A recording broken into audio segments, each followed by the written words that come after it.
मैं हूं तारक चौधरी। हमारे चैनल को सब्सक्राइब कीजिए और बर वक्त मालूमात के लिए बेल आइकन प्रेस कीजिए। ऐसा ही वाला एक किनवा सूआ सुई है? ये सही पहला डन्ने वाली बिड़ंद ते धुंधी है। पीछे बच्चा के बच्ची? पीछे इधर बच्चा खड़ा है, खड़ा क्रॉस। दुध कितना दे रही है एक टाइम का? दुध चाचा ये दे रही है 8-9 किलो टाइम। एक टाइम ते पैसे कितने मांग रहे हैं? जो पैसे मंगते पाए मारती भी है? 1,60,000 नहीं वो घर बने खड़ी हुई ना होना इकड़े पीड़ी थे। अच्छा अच्छा खड़ी है थोड़ी इधर थी। अच्छा ए किहड़ी नस्ल है? ए वैसे 40 साल इधर थानी वैसे 5। अच्छा 5 थाना जो रोज बराबर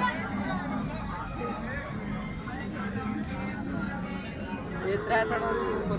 अच्छा 3 इधर 2 उधर 5 थान। जी सर। नकली तो नहीं लवाया थान? जी नहीं सही असली खीर बराबर। अच्छा खीर बराबर है। ए दुध कितना है 5 थाना दी? दुध दीना सही है 7 किलो टाइम का। बच्चे नु पिया के? बच्चे को पिया के एन फटन लगा। ये केड़ी है नस्ल? ये सही 40 साल मैक्स से क्रॉस है। सही। एदा की मांग रहे हैं? इंदा सही एक दा जी ते ए जेड़ी है ये सही वे 40 नहीं जी। एदा दुध कितना? इंदा है सही 5-5.5 किलो ये बच्चे को पिला के। अच्छा 8 किलो दुध है। ए बेचना है ना खरीदिया ने? ये सही तू खरीदी हम। ए जेड़ी जगा रही है ये सही इंदा ये वे 40 साल क्रॉस है मैक्स से। किथे लैके किथे जानियां ने तुसी? ये सही डेर किसन। अच्छा सिल्ला कोट की तहसील डेर। ये शहजादा से नहीं माल किते? जी जी जी। और शहजादा किथे है? वो सही है मान। अच्छा वो माल खरीद रहे हैं। ते एदा की मांगना लाल दा? केड़ी है? ये सही वाल है प्योर च? प्योर सही वाल। पीछे बच्चा बच्ची? पीछे बच्ची सही बच्ची भी सही वाल है। की मांग रहे हो एदा?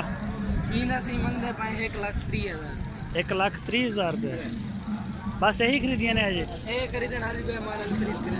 अच्छा अच्छा ओ वेखी पिछों मार रही है। केड़ी नस्ल केड़ी है?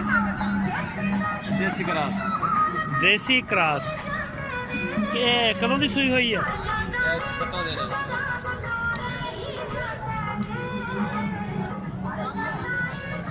कितना दुध दे रही है एक टाइम का? 6 किलो। बच्चे नु पिया के? पिछे बच्चा के बच्ची? किनवा सूआ सूई है? तीसरा सू पई है। मूँह चौकी छिकी होनी ते की मांग रहे एदा? 1,05,000 रुपये। लगे किने किने? 95, 93, 94, 95। सही हो गया।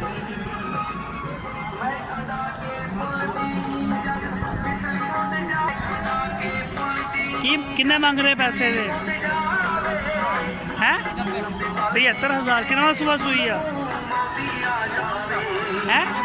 तीसरा। दुध कितना? दोवां टाइम 8 किलो। सही। अस्सलामुअलैकुम। ए घर दी बाहरों लई है गां? कितना सुबह सुई है? तीसरा। नस्ल केड़ी है? नस्ल केड़ी है? देसी रोई दी है। दुध कितना दे रही है? दुध 10 किलो 2 टाइम का? जी 2 टाइम। बच्चे नु पिया के? बच्चा के बच्ची? बच्चा। सही। ते पैसे कितने मांग रहे? पैसे दे मंगदा हां 1 लाख। 1 लाख रुपया? जी ते लगदे कितने पै ने? लगदे पै ने 90 लगदा भी है बस कोई 2 हेठ ही ला जांदा भाई। सही चलो ठीक हो गया। केड़ी नस्ल केड़ी है? देसी क्रॉस। ये कदों दी सूई हुई है?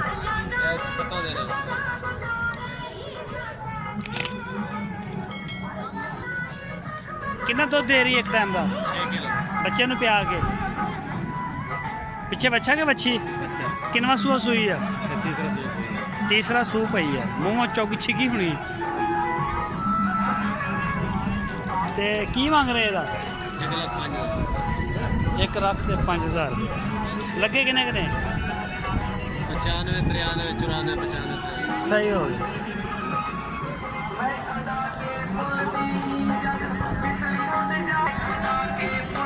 ਕੀ ਕਿੰਨੇ ਮੰਗ ਰਹੇ ਪੈਸੇ ਦੇ ਹੈ 75000 ਕਿੰਨਾ ਸੂਆ ਸੂਈ ਆ ਹੈ ਤੀਸਰਾ ਦੁੱਧ ਕਿੰਨਾ ਦੋਵਾਂ ਟਾਈਮਾਂ 8 ਕਿਲੋ